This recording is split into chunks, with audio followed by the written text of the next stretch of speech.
hermanos, porque lo importante no es tanto el llegar, sino el mantenerse. He conocido a muchos ministerios, a muchos creyentes, a muchas iglesias que llegaron a un cierto nivel, caminaron un recorrido con el Señor, pero lo importante, ya digo, no solamente es llegar, sino mantenerse.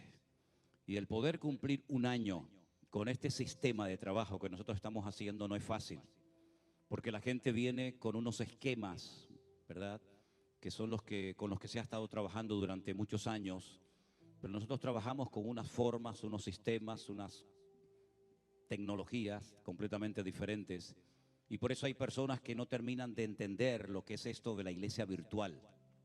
Incluso la han criticado, ¿no?, diciendo que esto no tiene ningún futuro, que no tiene ningún sentido, como que nosotros estamos en contra de las iglesias presenciales, de abrir locales de culto, ni muchísimo menos, ni muchísimo menos. Lo que pasa que, como bien saben ustedes, el Señor nos sorprendió a todos, desde aquellos días de la pandemia, y entonces es la forma como hemos estado trabajando, pero ustedes tienen que sentirse honrados y privilegiados de poder tener un lugar de culto donde pueden reunirse, aunque sea por lo menos los domingos, ¿verdad?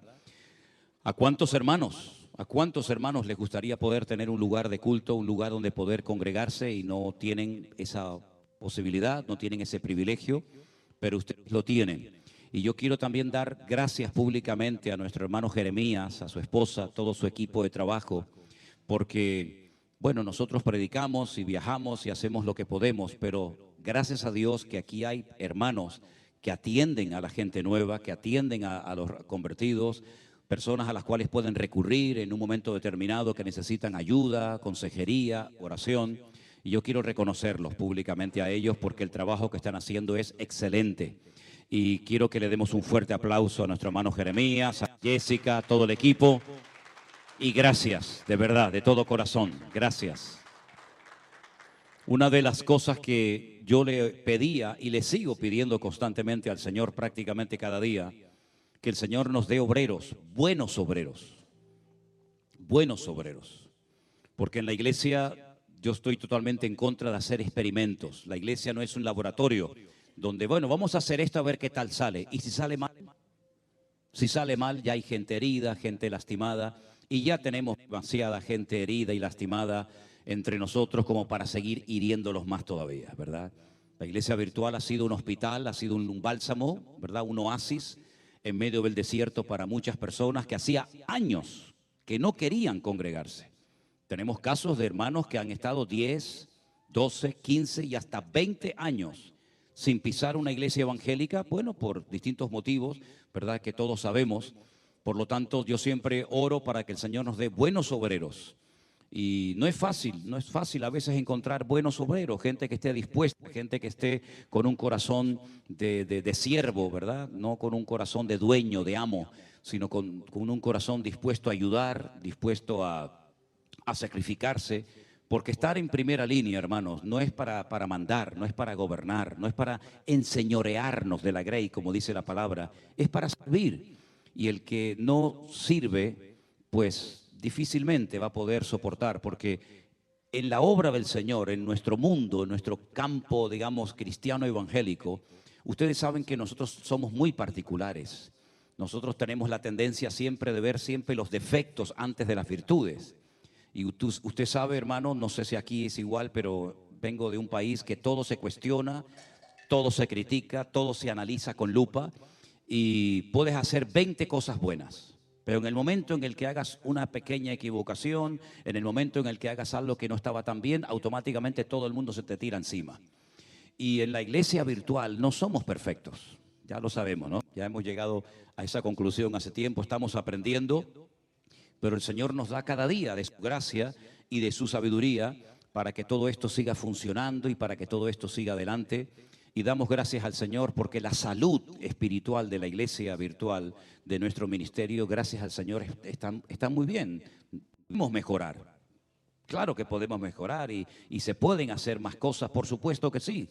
Pero estamos aprendiendo, yo estoy aprendiendo. Créame, yo llevo 41 años ininterrumpidos sirviendo al Señor a tiempo completo. Pero ha sido desde hace 3 años aproximadamente, el tiempo de la pandemia, cuando he comenzado a aprender más cosas que en toda mi vida.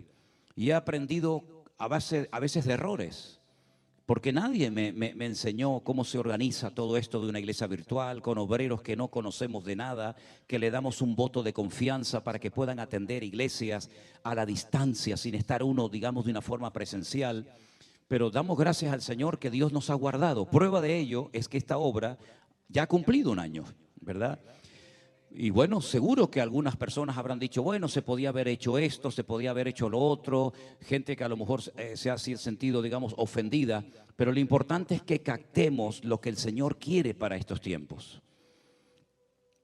Yo tengo una carga, un cierto, digamos, temor en mi corazón, y es que creo que muchos creyentes todavía no han aprendido la lección de lo que el Señor nos comenzó a enseñar hace 3 años cuando nos confinaron y nos metieron dentro de nuestros hogares durante mucho tiempo. El mundo ha vuelto otra vez igual, sigue la gente provocando a Dios, los gobiernos, los políticos siguen provocando a Dios. Parece como que no hemos aprendido nada. Cuando sucedieron las tragedias de las Torres Gemelas, dice que se llenaron un montón de iglesias, de gente orando, pidiendo perdón, buscando al Señor, y luego volvieron otra vez a lo mismo. En los días de la pandemia, en los días del confinamiento, exactamente igual. La gente comenzó a buscar a Dios, a leer la Biblia, había un temor que va a pasar en el mundo, si se van a ver un montón de muertos, etcétera. Y había un cierto respeto. Parece como que todo eso se ha ido diluyendo en muchas vidas. Y entonces saben lo que va a ocurrir, que van a tener que seguir viniendo cosas peores, y van a venir cosas peores. Y la iglesia va a ser sacudida de una forma tremenda. Bueno, me imagino que todos ustedes son conscientes de lo que están sufriendo, por ejemplo, en este momento, nuestros hermanos en Haití, donde sabemos que hay hermanos que han tenido que salir corriendo, dejando atrás todo, su casa, sus muebles, sus recuerdos. Las pandillas le han dado en algunos casos 48, en otros casos 72 horas a los miembros de iglesias, a personas de una ciudad, de un barrio, y si no se marchaban, los mataban. Y está pasando muy cerca de aquí de donde estamos nosotros.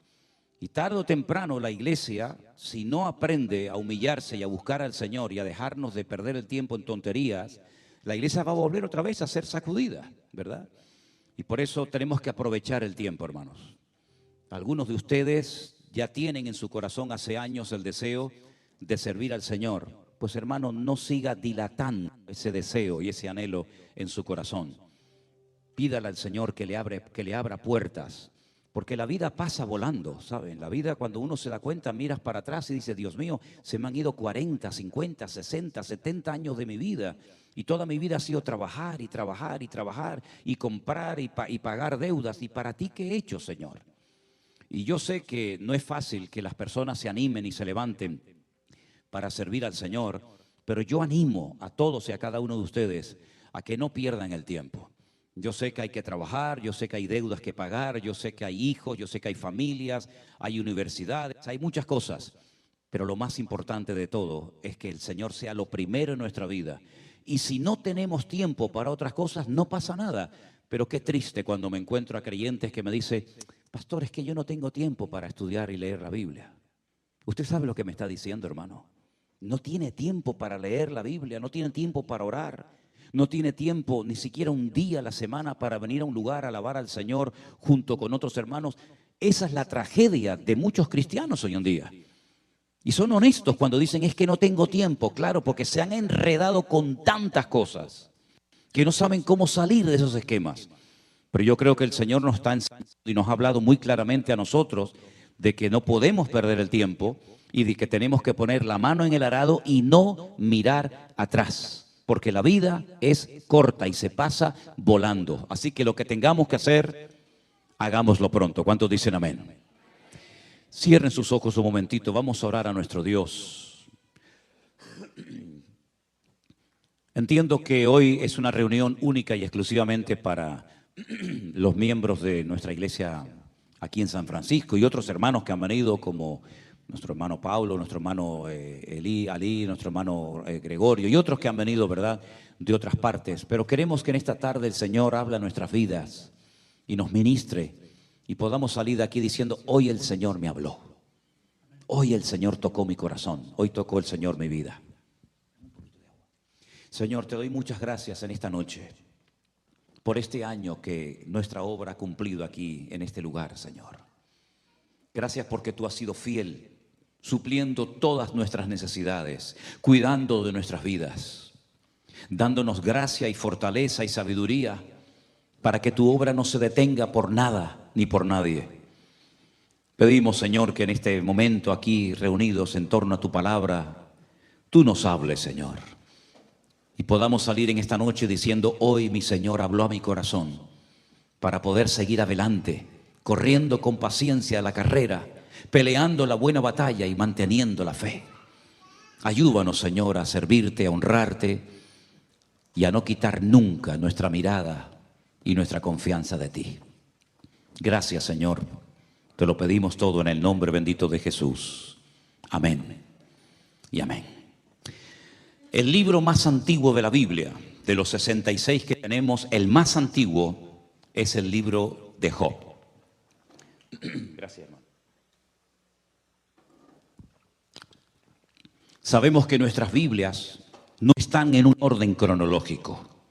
Incluso sabemos que internamente hay libros, por ejemplo, lo pueden notar si ustedes leen el libro de Primera de Samuel, que ni siquiera hay libros que están ordenados interiormente.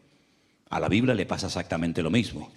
La Biblia empieza por el libro del Génesis, hablándonos de personajes como por ejemplo Abraham, Moisés, Jacob, Isaac. Pero sin embargo el libro del Génesis, por lo que relata, sí, pero no es el libro más antiguo de la Biblia. El libro más antiguo de la Biblia y el personaje más antiguo de la Escritura es el libro del Job. Es un libro muy interesante. Es un libro donde vamos a ver en esta noche, con ayuda del Señor, cosas que no tenemos que olvidar nunca en nuestra vida. En el capítulo 1 voy a estar leyendo algunos versículos y después vamos a estar compartiendo grandes y profundas enseñanzas de este extraordinario libro. El capítulo 1 comienza diciéndonos lo siguiente: hubo en la tierra de Uz un varón llamado Job. Este era un hombre perfecto.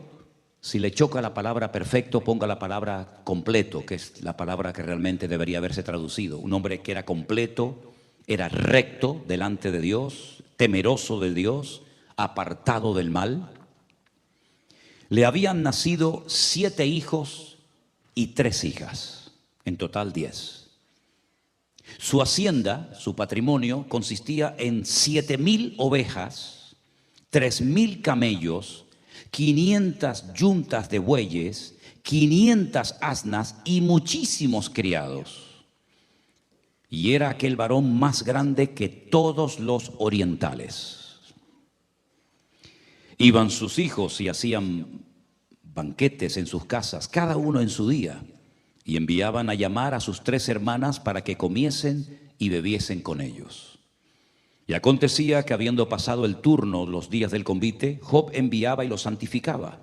Y se levantaba de mañana y ofrecía holocaustos conforme al número de todos ellos, porque Job decía: quizás habrán pecado mis hijos y habrán blasfemado contra Dios en sus corazones. De esta manera hacía todos los días. Un día, versículo 6, vinieron a presentarse delante del Señor los hijos de Dios. Aclaramos que en este capítulo, como en otros, el término hijos de Dios no se refiere a personas que recibieron en sus corazones a Cristo o al Señor en sus vidas, como por ejemplo sería hoy en día. En aquel tiempo a los ángeles se les llamaba hijos de Dios. Benei Elohim es el término que dice en el texto original. Vinieron a presentarse los hijos de Dios o los ángeles, entre los cuales vino también Satanás. Y le dijo el Señor a Satanás: ¿de dónde vienes? Y él le respondió: de rodear la tierra y de andar por ella. El Señor le dijo a Satanás: ¿no has considerado a mi siervo Job, que no hay otro como él en la tierra, varón perfecto y recto, temeroso de Dios y apartado del mal? Respondiendo Satanás al Señor le dijo: ¿acaso teme Job a Dios de balde? Escuchen bien lo que le dice Satanás a Dios. ¿No le has cercado alrededor a él y a su casa y a todo lo que tiene. Al trabajo de sus manos has dado bendición, por tanto sus bienes han aumentado sobre la tierra. Pero extiende ahora tu mano y toca todo lo que tiene y verás si no blasfema contra ti en tu misma presencia. El Señor le dijo a Satanás: he aquí, todo lo que tiene está en tu mano, solamente no pongas tu mano sobre él. Y salió Satanás de delante de la presencia de Dios. ¿Cuántos dicen amén? Es un libro que contiene algunos misterios, ¿no? Cómo Satanás, a pesar de que ya había sido expulsado de la presencia, del entorno de la presencia del Señor, todavía tenía acceso a hablar con Dios en momentos puntuales. Satanás es un ser que no tiene la capacidad de estar en todas partes al mismo tiempo. Solamente Dios puede estar en todas partes al mismo tiempo. Y ese atributo se conoce como omnipresencia. Satanás no puede estar aquí y en Europa al mismo tiempo. No puede estar aquí y en África al mismo tiempo. Solamente puede estar en un solo lugar, porque no es un ser omnipresente. Tampoco puede hacer todo lo que quiera, porque el único que tiene todo el poder y no conoce ningún tipo de limitaciones, ni de tiempo, ni de espacio, ni de ninguna otra índole, es nuestro Dios. Por eso otro atributo típico de Dios es la omnipotencia. Y tampoco Satanás sabe todas las cosas. Él tiene que ir obteniendo información a través de pinceladas que Dios da, y por eso el único que lo sabe todo es Dios, y por eso es también omnisciente. Ahora, en este momento de la historia en la que todavía no había nacido Abraham, ni los grandes personajes del Antiguo Testamento que todos los conocemos, ¿de dónde sacó este hombre esta integridad, esta santidad, esta vida de orden? No lo sabemos. Lo que sí sabemos es que Dios presumía de Job. Lo que sí sabemos es que Job fue un referente en su tiempo, en su generación. No pasaba ante los ojos de Dios desapercibida la vida de Job. No era uno más, sino que Dios incluso le dijo a Satanás: y tú que rodeas la tierra constantemente, ¿no te has percatado, no te has dado cuenta de que hay un hombre en la tierra de Uz que es diferente a todos los seres humanos? Es un hombre recto, es un hombre que me teme, que me respeta, es un hombre que me honra, un hombre que me bendice. Es un hombre cabal, un hombre en una santidad extraordinaria. ¿No te has dado cuenta de él? Y Satanás dijo: sí, yo me he dado cuenta de él. Porque hay personas que le molestan a Satanás. Porque hay personas que Satanás sabe perfectamente que son diferentes a otros. Siempre a lo largo de la historia ha habido maldad, ha habido corrupción, pero siempre también ha habido personas que han destacado espiritualmente hablando por encima de otras. Tenemos el caso de Job. Tenemos el caso también de José en Egipto. Tenemos el caso de Daniel en Babilonia. Tenemos el ejemplo de Abraham. Y tenemos tantos y tantos personajes que no se dejaron llevar por la corriente del mundo. Incluso fíjense ustedes, por ejemplo, cuando el Señor dice que observa hacia la tierra y ve que toda la tierra ha entrado en una descomposición moral y espiritual sin precedentes. Pero en medio de ese ambiente corrupto, dice que destacaba un hombre. Y fue al que llama y al que usa, y fue Noé, el constructor del arca. En esta ocasión, Job era un hombre diferente, y no solamente él, sino toda la familia de Job eran personas diferentes. Sus 10 hijos, los 7 varones y las 3 hembras, había armonía entre ellos, no eran hermanos peleados, no estaban enfrentados, no discutían, no peleaban, sino que había una alegría constante y permanente. Un día uno invitaba al otro, el otro invitaba a este hermano, y había constantemente alegría. Y todo esto Satanás lo sabía. Pero cuando el Señor le dice a Satanás: te has fijado en Job, ¿verdad? Cómo es diferente, cómo es un hombre próspero, un hombre bendecido. Satanás le dice: claro, pero ¿cómo no lo va a hacer si tú lo tienes cercado? Tú le has puesto una protección sobrenatural que a mí me impide tocarlo, que a mí me impide afectar su estabilidad física, moral o espiritual. Pero quítale esa protección para que veas cómo él es como los demás. Incluso se va a atrever a blasfemar tu propio nombre. El Señor estaba tan seguro de Job que le dio el permiso a Satanás, para que él se convenciera a sí mismo que por mucha protección que tuviera Job y que prescindiera de ella, Job iba a mantener su integridad. Job se acostó rico y se levantó pobre. Job se levantó un día sin ningún hijo, pero el día anterior los tenía todos. Job se acostó sano y al día siguiente se levantó enfermo. Todo le cambió en pocas horas, en pocos días a este hombre. Perdió a sus 10 hijos, perdió su matrimonio, perdió su salud, perdió miles de camellos, miles de bueyes, miles de ovejas, miles de asnas. Todos los criados los perdió, sus propiedades desaparecieron, pero nunca blasfemó contra Dios. Ahora, si nos damos cuenta en el libro de Job, hay cosas que a mí personalmente me llaman mucho la atención. Porque la pregunta que salta cuando leemos las páginas de Job es: ¿por qué Dios permitió que sufriera tanto este hombre? Los sufrimientos de Job fueron tan espantosos que dice que él tenía 3 amigos que vivían en 3 regiones diferentes, que vinieron a visitarlo cuando se enteraron de sus desgracias, y cuando lo vieron dice que no lo reconocieron.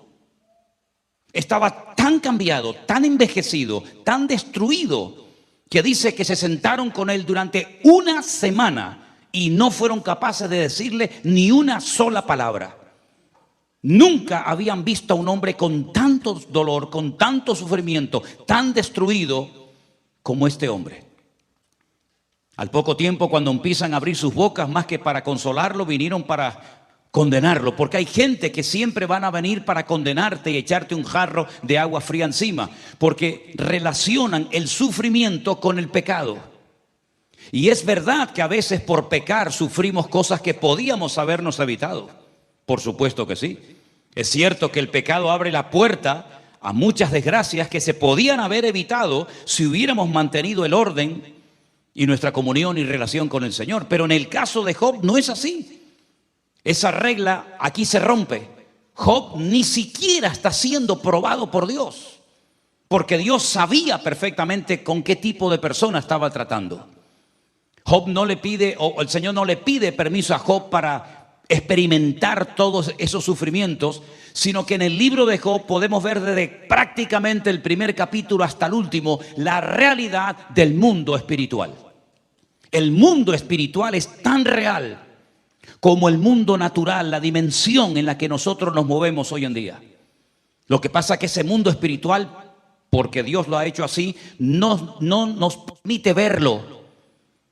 Al contrario, sí, los demonios nos ven a nosotros, Satanás nos ve a nosotros, los ángeles nos ven a nosotros, pero ni siquiera nosotros podemos ver a Dios. Pero sabemos que está y sabemos que existe. La realidad del mundo espiritual en el libro de Job es tremenda. Porque todo esto no fue producto de la mala suerte, dirían algunos.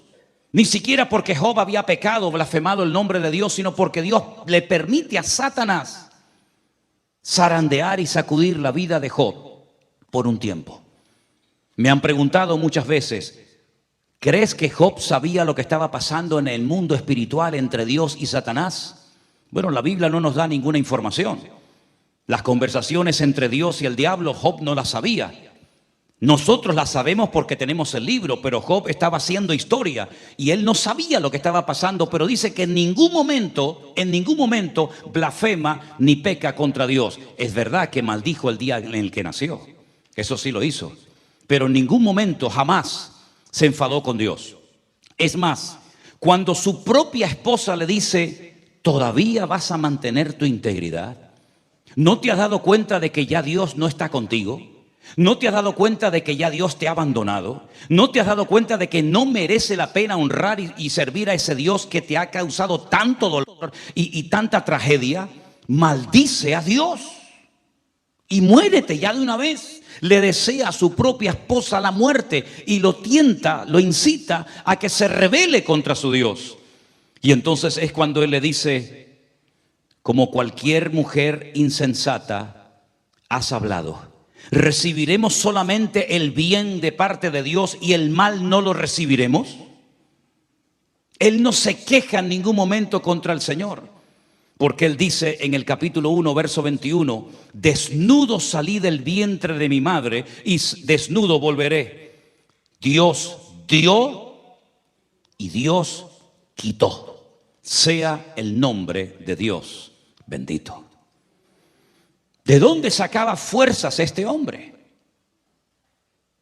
¿Cómo fue capaz de aguantar tantas penurias y sufrimientos este hombre? ¿Era una especie de superhombre, una especie de Superman? ¿Un hombre que lo pierde todo? ¿Un hombre que se queda sin nada? Sabiendo que no ha cometido ningún delito, ningún pecado contra Dios, sino que están pasando cosas que él no entiende, pero sabe que Dios no lo ha abandonado. Porque en el libro de Job se pierde todo menos la presencia y la fidelidad de nuestro Dios. Porque en la vida podremos perder muchas cosas. Podremos enterrar hijos, esposas, maridos. Podremos perder el trabajo, podremos perder la salud, podremos perder tantas cosas, pero nunca perderemos la presencia del Señor. Porque el Señor dijo, he aquí yo estoy con vosotros todos los días, hasta el fin del mundo. Es verdad que la vida de Job fue una vida extraordinaria, una vida maravillosa. A cualquiera de nosotros nos gustaría tener, aunque fuera el 10% de toda la bendición que Job tuvo antes de caer en esta penuria, en este calvario. Pero queridos hermanos, Job sabía perfectamente que Dios tenía todo el derecho de probarlo y de permitir cosas que ninguna mente humana jamás sería capaz de entender y de explicar teológicamente lo que aquí está pasando. Pero este hombre sabía perfectamente que todo estaba bajo el control de Dios. Y lo que me llama la atención es que él nunca leyó la Biblia. Ni una sola letra de la Biblia se había escrito en la época de Job. Nunca leyó la Biblia. No tuvo ni un capítulo de la Biblia, ni un salmo, nada. Nunca tuvo un pastor. Nunca fue a ningún culto. No existían las iglesias, no existía el pueblo de Israel. No había la ley de Moisés. No estaban los sacerdotes.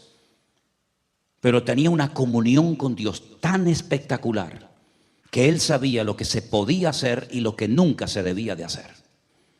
Job sabía perfectamente que Dios iba a estar con él en medio de aquellos sufrimientos terribles. Fíjense hasta qué punto el libro de Job es tremendo cuando tú ves a un hombre bendecido, un hombre prosperado, un hombre íntegro, un hombre temeroso de Dios, y lo ves de repente tan mal que algunos rabinos judíos en Israel dicen que el libro de Job no es la vida de un hombre, sino es una metáfora donde se emplea el nombre Job y Job, ¿no? Pero realmente lo que el libro está describiendo son los sufrimientos por los que pasaría el pueblo de Israel a lo largo de la historia de la humanidad, porque no aceptan, no se les mete en la cabeza que un hombre íntegro y un hombre santo y un hombre como Job fuera capaz de sufrir semejantes calamidades. Pero Dios tiene el derecho o no de hacer en nuestra vida lo que Él quiera, hermano. ¿Puede llevarnos el Señor a lugares donde no queremos ir? Por supuesto que sí. Todos y cada uno de nosotros tenemos que partir de la base de que nuestra vida está en las manos del Señor. Y Él puede permitir en momentos puntuales de la vida situaciones con las cuales tal vez no estamos de acuerdo, que nos hacen llorar, que nos hacen sufrir, no porque hayamos cometido un pecado, sino porque Dios simplemente ha decidido hacernos pasar por esa experiencia, pero que siempre de ella saldremos fortalecidos en el nombre del Señor. Job llegó a decir un día esa famosa frase que tantas veces la hemos dicho: aunque mi Dios me mate, lo seguiré adorando, porque yo sé que mi Redentor está vivo. Es increíble. Aunque tú me mates y nunca más me vuelvas a prosperar, ni a bendecir, ni a levantar, aunque he perdido a mis hijos, he perdido mi matrimonio, he perdido mi patrimonio, he perdido mi salud, aunque tú me termines matando, yo no voy a dejar de adorarte, porque yo sé quién eres tú, mi Señor. Y yo no te sigo por lo que tú me das, sino yo te sigo por lo que tú eres. Y aunque nunca más me vuelvas a levantar y a bendecir mi vida, yo te seguiré adorando, Pero aún hay expresiones más profundas. Él llegó a decir, y aunque mi carne se deshaga y se rompa toda mi vida, yo sé que con mis ojos veré a mi Señor. Y él hace una referencia a la resurrección. Y repito, él nunca había leído la Biblia. Él no sabía nada de teología, pero él sabía que algún día, cuando él muriera, se iba a presentar delante de la presencia del juez justo de toda la tierra, y el Señor lo recompensaría, y todos aquellos sufrimientos pasarían a la historia, y él tendría un cuerpo glorificado y una vida nueva en el Señor. Y es que la comunión con el Señor es algo tan importante y tan fundamental, que es lo que le va a dar estabilidad a nuestras vidas. Usted puede leer mucho la Biblia y conocer muchos textos de la Biblia, pero si no los aplica, si no los interioriza y los lleva a la práctica, de nada le va a servir ese conocimiento. Usted puede cantar de maravilla, usted puede echar fuera demonios, usted puede tener todos los dones del Espíritu Santo que quiere, usted puede sorprender a las multitudes, pero si usted no tiene comunión con el Señor, usted no tiene nada. Es más, el Señor Jesucristo dijo que en aquel día, hablando del juicio en los últimos tiempos, muchos se presentarían delante de él, presentando sus grandes currículum, presentando sus grandes testimonios, diciendo: en tu nombre siempre yo hice maravillas, eché fuera demonios, levanté muertos, hice esto, profetizamos por aquí, predicamos por allá. Y el Señor dice: apartaos de mí, hacedores de maldad, porque nunca os conocí. En otras palabras, no es lo que hacemos lo que le sorprende o le toca el corazón al Señor, sino la actitud de nuestro corazón y el por qué lo hacemos. Eso es lo que agrada e impacta el corazón de Dios. Fíjense, por ejemplo, no me voy del tema, pero fíjense, por ejemplo, cuando aquel centurión, que no era ni judío, no era conocedor de la ley, cuando él sabe que el problema que tiene en el hogar, su religión, sus dioses, su autoridad militar no le sirven de nada. Y él tiene que recurrir a aquel carpintero de Galilea que no lo dejaban entrar a muchas sinagogas de Israel a predicar. Y amenazaban a la gente que si le seguían y se identificaban con él, serían también expulsados de las sinagogas.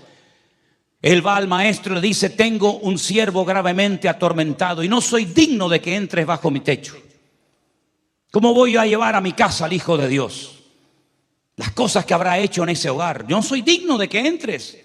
Solamente lo que necesito es que des la palabra, que des la orden. Y simplemente dando la orden, yo sé que las cosas cambiarán. Porque yo soy un hombre de autoridad. Y él sabía lo que era moverse en el terreno de la autoridad. Yo le digo a un soldado: ven para acá, y no cuestiona la orden, él viene. O le digo: ven y coge esto y llévalo para allá, y lo hace. Pero la autoridad que yo tengo no me sirve en la dimensión en la que yo tengo un problema. Pero tú sí tienes esa autoridad.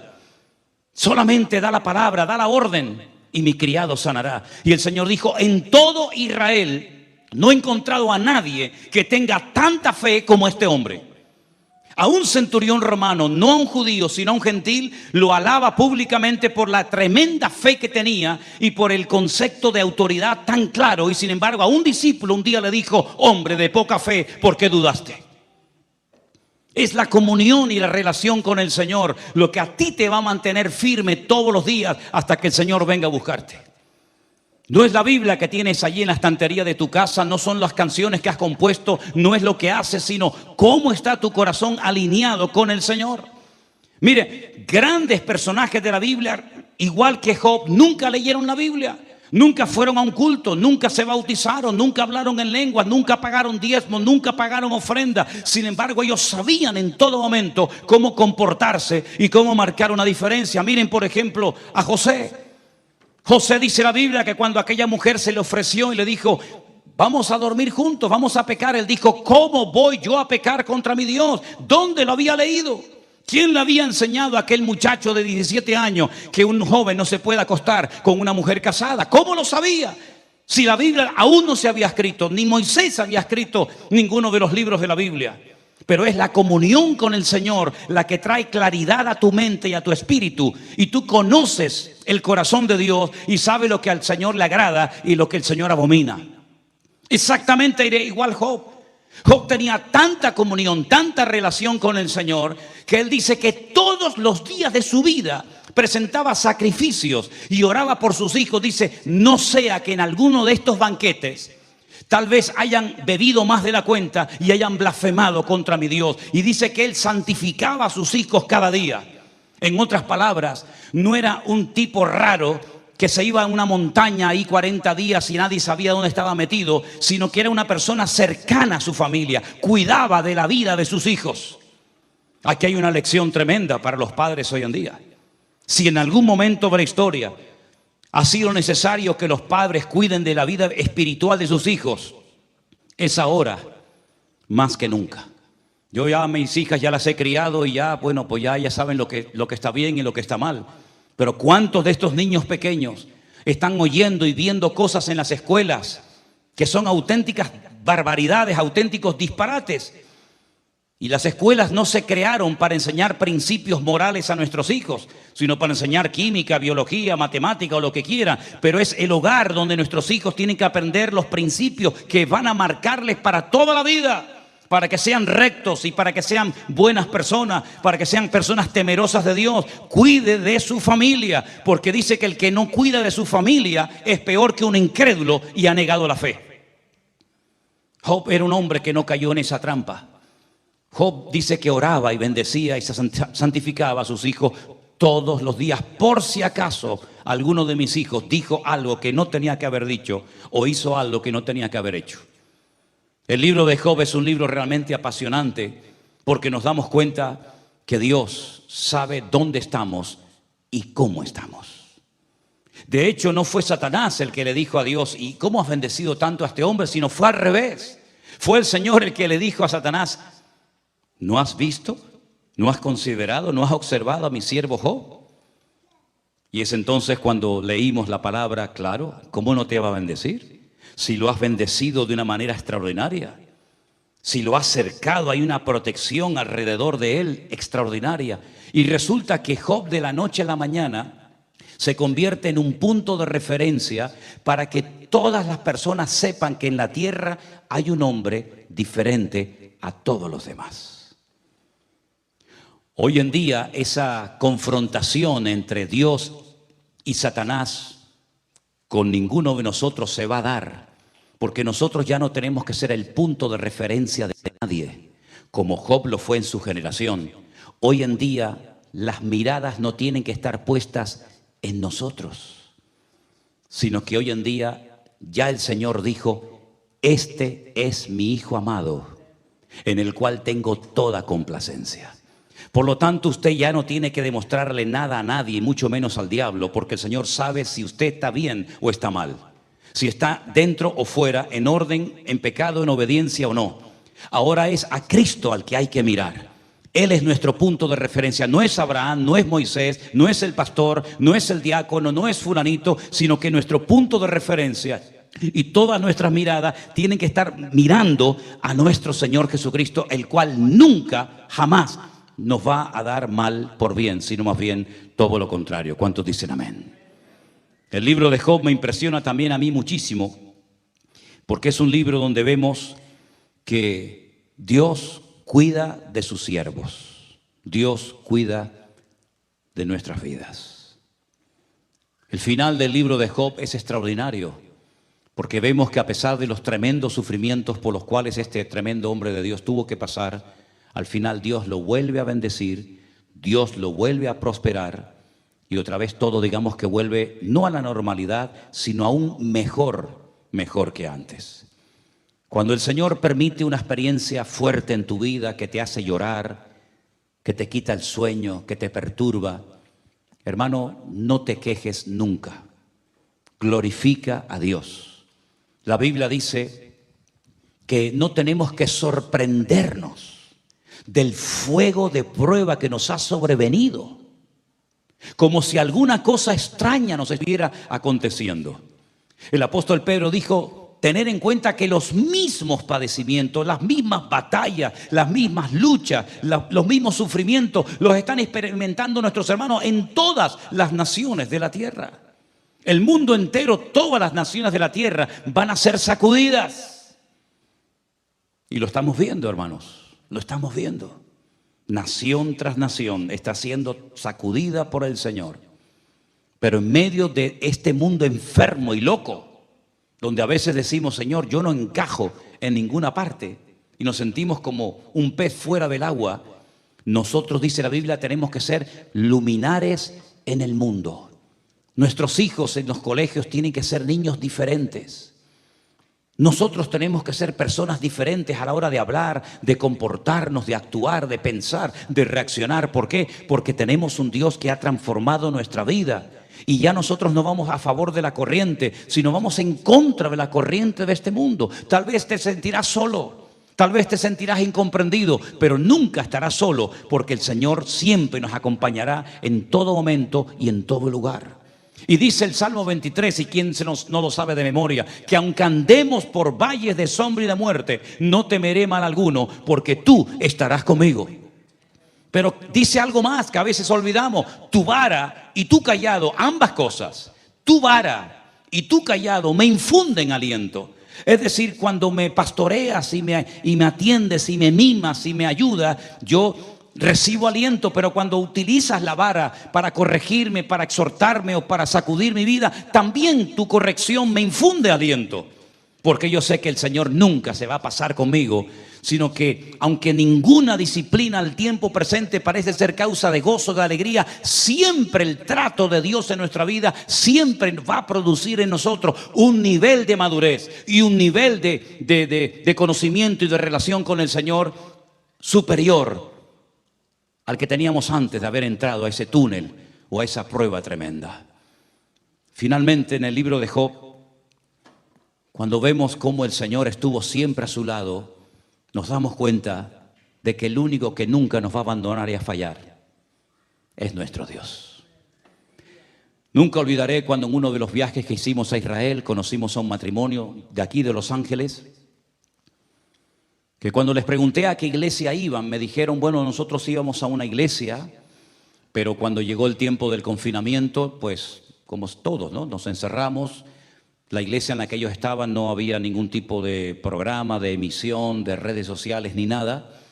Y cuando terminó todo, el pastor los reunió y les dijo, bueno, he sentido en mi corazón cerrar la iglesia.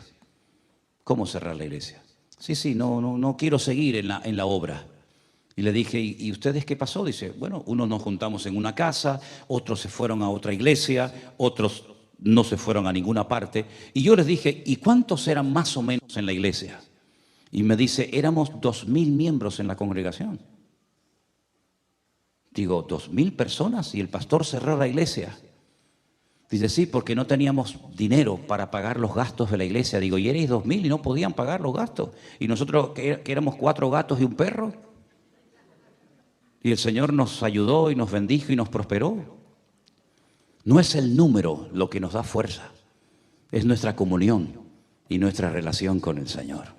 Podemos ser 50.000, pero 50.000 enfermos, 50.000 descarriados, 50.000 desordenados. Y podemos ser 10 o 12 o 15 o 20, pero bien afinados, bien alineados con el Señor. El Señor es galardonador de los que le buscan y Él no dejará padecer hambre al justo. Porque dice David, yo fui joven y ahora ya envejecido, pero nunca he visto a un justo que mendigue pan por las calles, sino más bien todo lo contrario. Así que la fortaleza de nosotros no está en el número, no está en la cantidad, sino está en nuestra relación con el Señor. Y ustedes tienen que desarrollar su propia relación con el Señor, porque hoy estamos aquí reunidos, gloria a Dios, y tenemos redes sociales, pero ¿y si cambia todo y ya no nos podremos reunir ni ver más? Y nos quitan las redes sociales y solamente dependeremos de nuestra comunión con el Señor. Hemos crecido y madurado lo suficiente como para soportar el fuego de prueba que sí o sí va a venir a todas las naciones de la tierra. Usted no puede depender de un pastor, usted no puede depender de un culto, usted no puede depender de una llamada, de una visita, de un WhatsApp, de un correo. Usted tiene que depender única y exclusivamente de la comunión con el Señor. Y hay creyentes como que no terminan de entender esto, siempre necesitan ese estímulo, esa llamada, esa visita. Hermanos, cuando yo era niño, yo hablaba como un niño, yo pensaba como un niño y juzgaba como un niño. Mas cuando ya fui hombre, dejé lo que era de niño. En otras palabras, Dios quiere que crezcamos y que maduremos.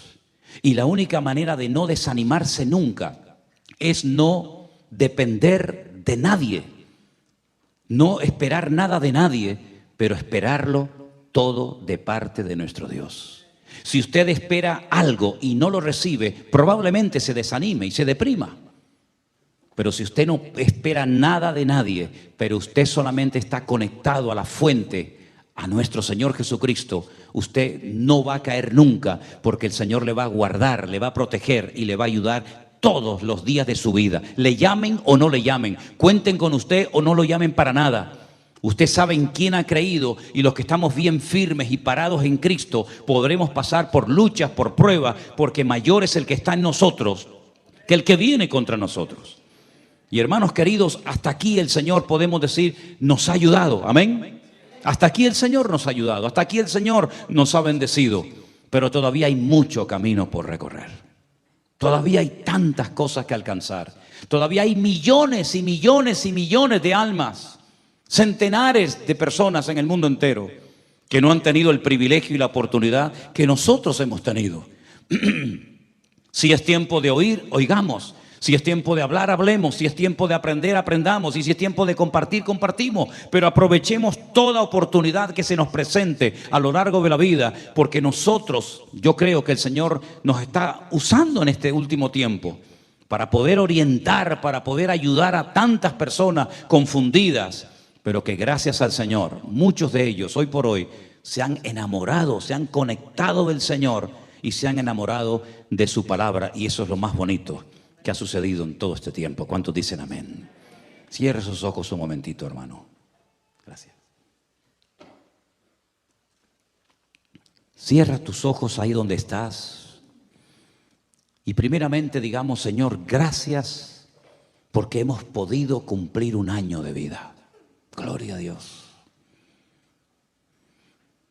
Algo hemos aprendido, algo hemos caminado. Pero Señor, también entendemos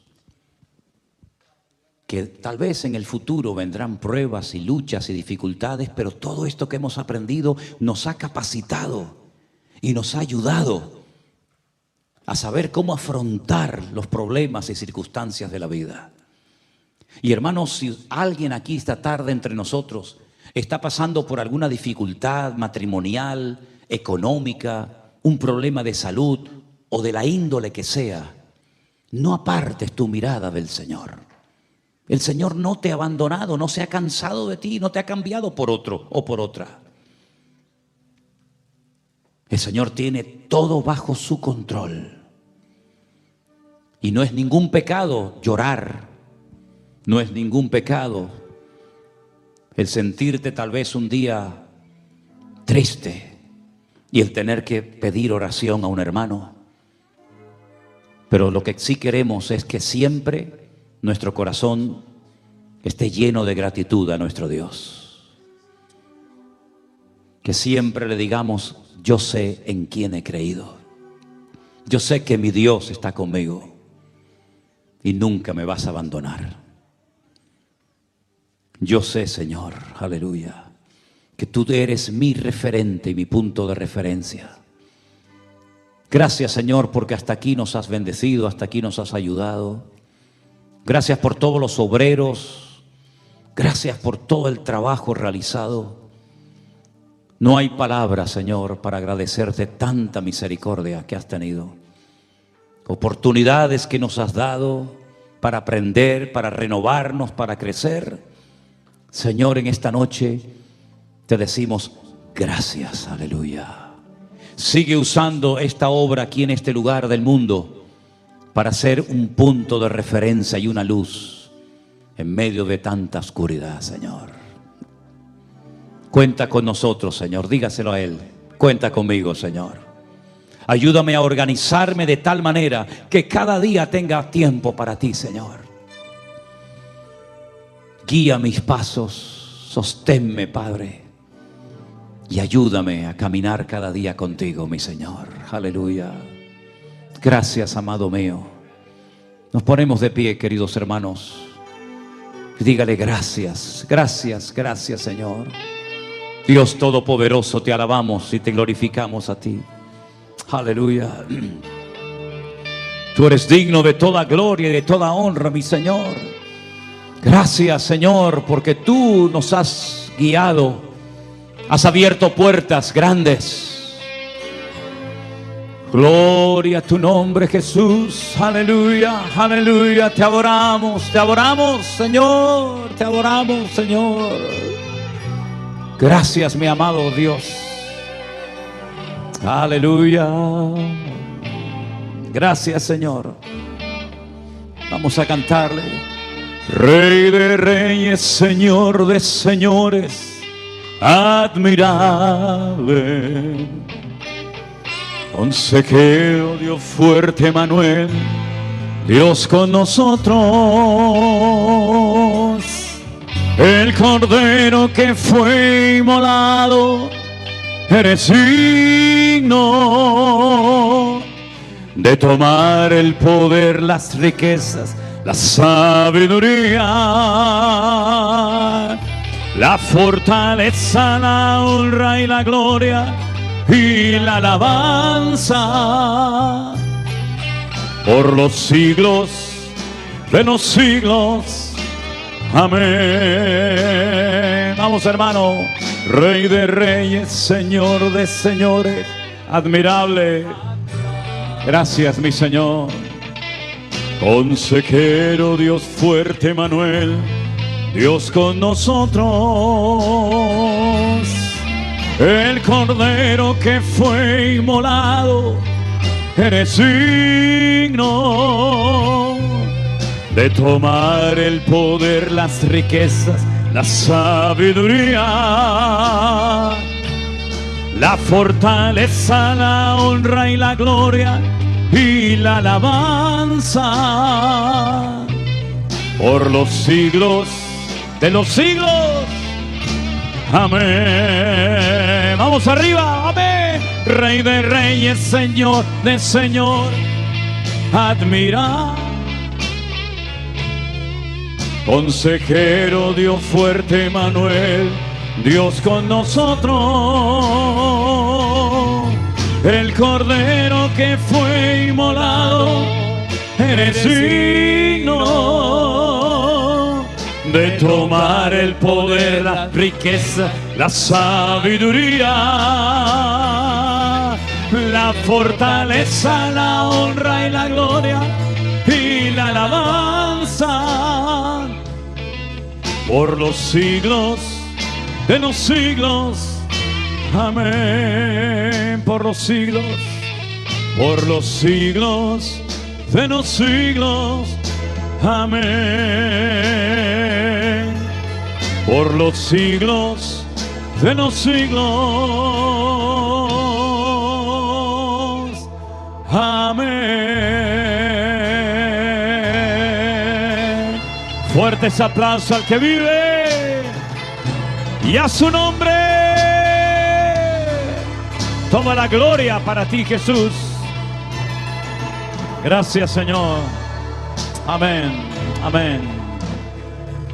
Aleluya.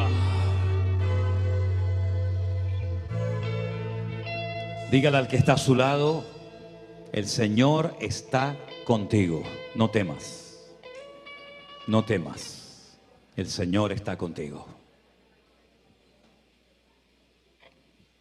Dice la palabra del Señor: antes vienen todas estas cosas, en las luchas, en las pruebas, en las dificultades, en las enfermedades, en todo. Antes vienen todo esto. Somos más que vencedores por medio de aquel que nos amó. Hermanos queridos, Dios les bendiga.